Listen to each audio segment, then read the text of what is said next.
मुख्यमंत्री को गिरफ्तारी का डर क्यों सता रहा है? अब ये तो वही जानते हैं, वरना इस तरह की टिप्पणी करना कल मुझे लगता था अप्रत्याशित है। यदि वो कहते हैं कि मैंने कहीं भी किसी तरह से मानहानि नहीं की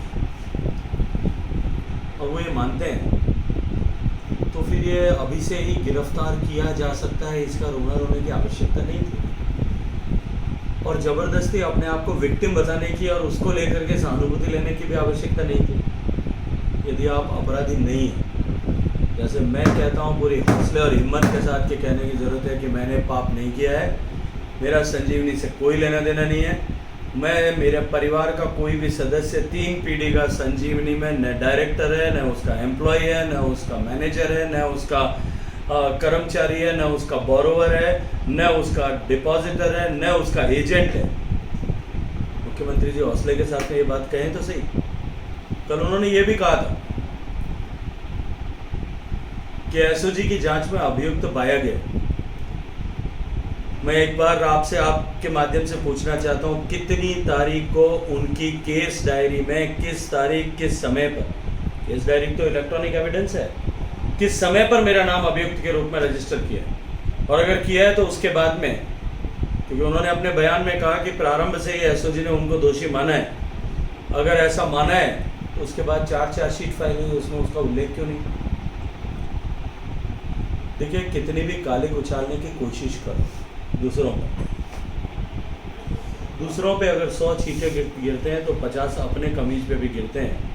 और कालिक उछालने के इस केस में गहलोत साहब अब की बार फंसे, इसलिए वो इस तरह की जो है वो अपने आप को विक्टिम बता करके सहानुभूति लेने की कोशिश कर रहे हैं। उन्होंने ये कहा कि अगर वो आरोपी नहीं है तो जमानत क्यों ली? देखिए, मुझे लगता है कि या तो गहलोत साहब कानून, भारत की कानून संहिता को, दंड संहिता को समझते नहीं, और या उनके वकीलों ने उनको ठीक से समझाया नहीं। मैंने तो जमानत नहीं ली, मैं जमानत की एप्लीकेशन लेकर के हाईकोर्ट में गया भी नहीं।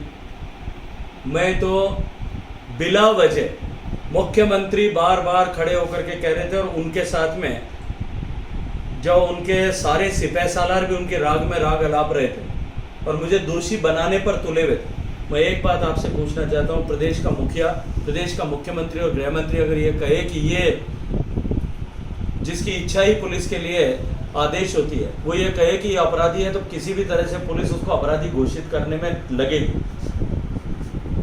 एक सामान्य भारत का नागरिक के नाते मैं क्या करूं?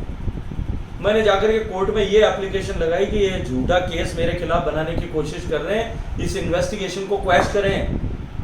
और क्वैशिंग ऑफ पिटीशन पे कोर्ट ने कॉग्निजेंस लिया और मुझे इम्यूनिटी प्रदान की, ये मानते हुए, ये जानते हुए कि सरकार के दबाव में पुलिस कहीं उल्टा काम कर सकती है। प्राइमा फेसा ये अनुभव करते हुए उन्होंने मुझे इम्यूनिटी दी है। मैं तो जमानत पर बाहर नहीं हूँ।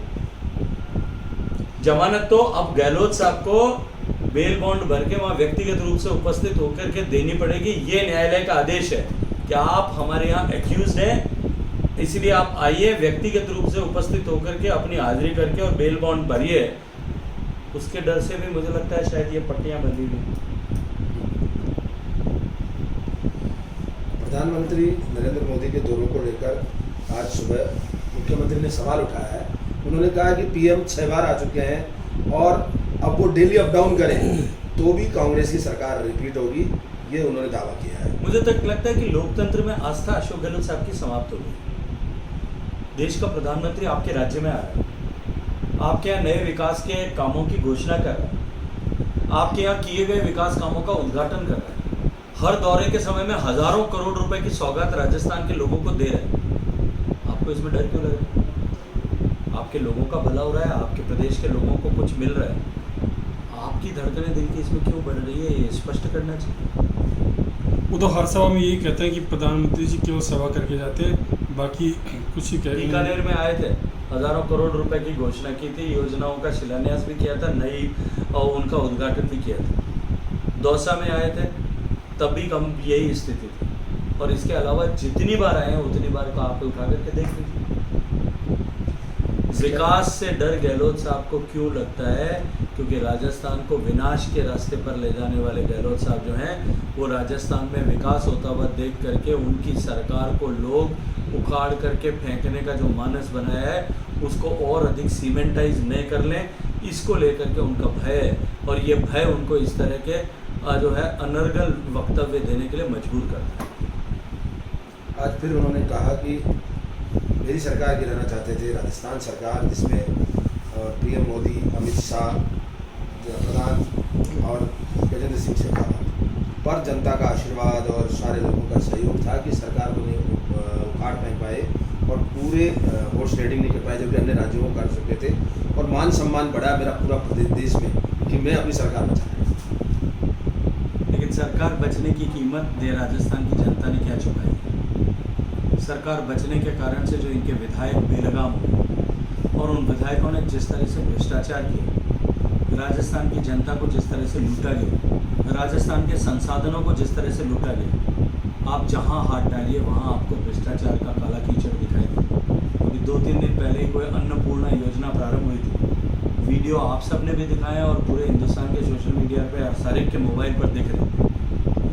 जहाँ 500 ग्राम बता रहे हैं वहाँ 400 ग्राम निकल रहा है, और कोई ईंट का पाउडर मिला हुआ भी जो है वो इस तरह की मिर्ची मिल रही है। अभी तो सिर्फ जो है उसी की हुई है, उसके अलावा इनकी गुणवत्ता की जांच होने दीजिए।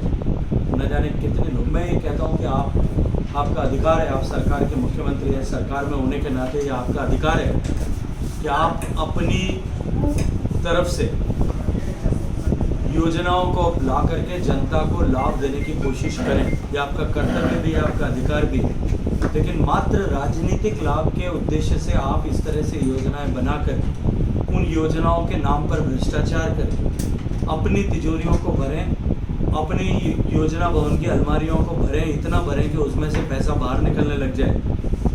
लेकिन कम से कम राजस्थान की निरीह जनता के स्वास्थ्य के साथ तो खिलवाड़ मत करें। उसने आपके सरकारी स्तर पर इस तरह का सामान दिया है, इस सरकार के ऊपर भरोसे के साथ में आपने उनको गुणवत्ता के साथ में कॉम्प्रोमाइज़ या मिलावटी वस्तुएं देने की कोशिश की है। अब आप अपनी राजनीतिक लाभ के चक्कर में सरकार और संस्थानों पर से इस तरह का विश्वास उठाने का पाप क्यों कर रहे हैं? मैं तो आपके माध्यम से ये प्रश्न करना चाहता हूँ। दिल्ली में संग्रहालय का नाम पंडित नेहरू से हटाकर बदल दिया गया और उसको लेकर उन्होंने कहा कि फासिस्टवादी सोच है। मैंने आज तक ऐसा प्रधानमंत्री नहीं देखा जो इस तरह की सोच रखता हो, कहीं आरएसएस का दबाव हो या खुद ने विचार करके कहा हो, तो ये गलत है। उनको सोचना चाहिए और सबक लेना चाहिए।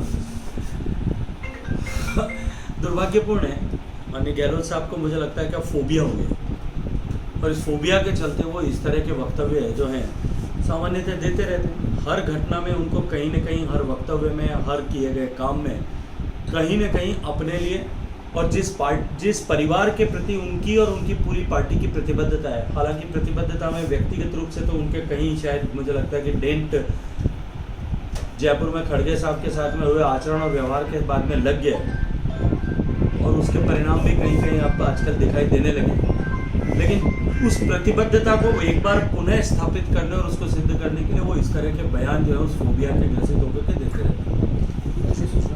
वो ये कहते हैं कि रोज ईडी भेज रहे हैं केंद्र से, अब ईडी से डरने वाले नहीं है। सरकारी एजेंसियों का दुरुपयोग की बात वो कहते हैं केंद्रीय एजेंसियों, और आज भी उन्होंने ये बात कही है कि चुनाव है और बीजेपी जो है वो बॉन्ड 90% बॉन्ड खुद के उसमें ले लेती है। हम तो बिना कम संसाधनों के भी उनसे लड़ेंगे और जीतेंगे। ईडी सीबीआई का दुरुपयोग करते हैं। देखिए, एजेंसीज के दुरुपयोग की बात करने का, कहने का अधिकार अशोक गहलोत साहब के पास में मॉरली भी नहीं है, क्योंकि जिस तरह से एजेंसीज का दुरुपयोग राजस्थान में हुआ, आप कौन सी ऐसी फ्रेटर्निटी है सामान्य एक विधानसभा क्षेत्र में एक विधायक के खिलाफ अपनी पार्टी की प्रतिबद्धता के चलते हुए कुछ युवक, और मैं नाम से कह रहा हूँ लोहावट विधानसभा का, कल 2-3 का उदाहरण देके कह रहा हूँ, कुछ युवक मात्र पोस्ट लिखते हैं, जैसे सभी सोशल मीडिया में हेल्दी एनवायरनमेंट में अपनी तरफ से अपनी पार्टी के प्रमोशन के लिए लिखते हैं, दूसरी पार्टी के लिए, विपक्षी पार्टी की आलोचना के लिए लिखते हैं। उनको थाने में उठा करके अनैतिक अवैध रूप से बंद कर दिया जाए, उनके साथ में मारपीट हो, ऐसी घटनाएं सामान्य होगी। एक दो नहीं, सैकड़ों की संख्या में ऐसे लोग मिलेंगे जिनको थानों में बंद करके और उनके साथ में मारपीट की गई। शोले फिल्म का एक डायलॉग था, बहुत प्रसिद्ध हुआ है, जब बच्चा रोता है तो माँ कहती है बेटा सो जा वरना गब्बर आ जाएगा। लोहावट विधानसभा में कहते हैं कि बेटा फेसबुक पे पोस्ट लिख दिया तो इमरान खान आ जाएगा। लेकिन अंत वहाँ तक हो जाता तो शायद मान लिया जाता कि एजेंसीज का दुरुपयोग सीमित स्तर पर हो रहा है। ऐसे बच्चों को, निरपराध बच्चों को मात्र सोशल मीडिया पर पोस्ट लिखने के चलते हुए उनको एनडीपीएस के मुकदमे में फंसाने की कोशिशें होती है, दबाव आता है तब छोड़ते हैं। और पोस्ट क्या है? बिजली नहीं आ रही है किसान को, किसान के खेत में मूंगफली सूख रही है, ये 100 यूनिट बिजली का मुफ्त दावा दे करके किसान को 6 घंटे की जगह 60 मिनट भी बिजली नहीं दे पा रहे। किसान त्राही त्राही कर रहा है।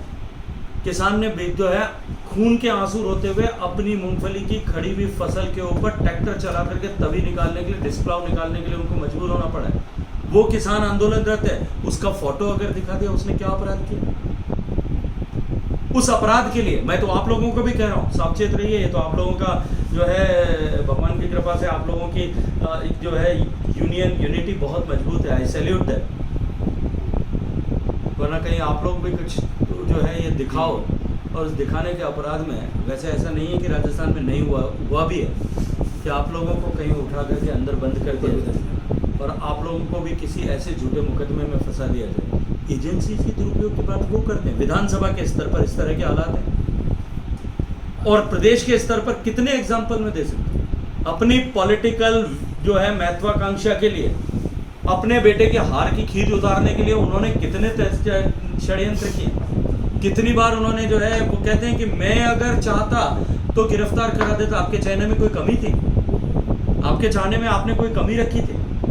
कितनी बार खड़े होकर के आपने इस तरह के स्टेटमेंट किए। अगर कहीं भी मेरे खिलाफ कोई सूत्र मिल जाता तो शायद आपकी मंशा आप पूरी कब की कर चुके होते। ये तो दुर्भाग्य है कि आप आप ढूंढ नहीं पाए, क्योंकि उसमें कुछ था नहीं।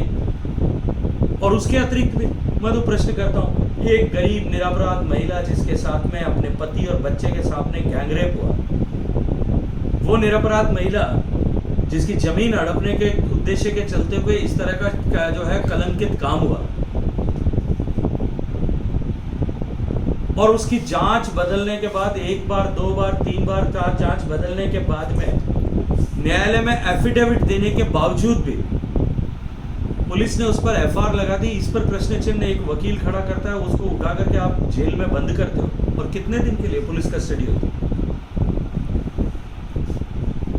जितनी आप जो है अजमल कसाब की जितने दिन की पुलिस कस्टडी हुई थी, उससे ज़्यादा दिन की पुलिस कस्टडी होती है। ये जो है इंस्टीट्यूशंस का, ये संस्थाओं का सदुपयोग है कि दुरुपयोग है, मैं आपके माध्यम से पूछना चाहता हूँ। और ये मैंने एक उदाहरण दिया है, ऐसे अनेक उदाहरण मैं दे सकता हूँ जहाँ आपने चोरों को बचाने के लिए काम किया है और विरोधियों को फंसाने के लिए काम किया। गहलोत साहब, जनता सब जानती है, देखती भी है, पहचानती भी है, और गिन गिन करके अपने दिमाग में रखती भी है।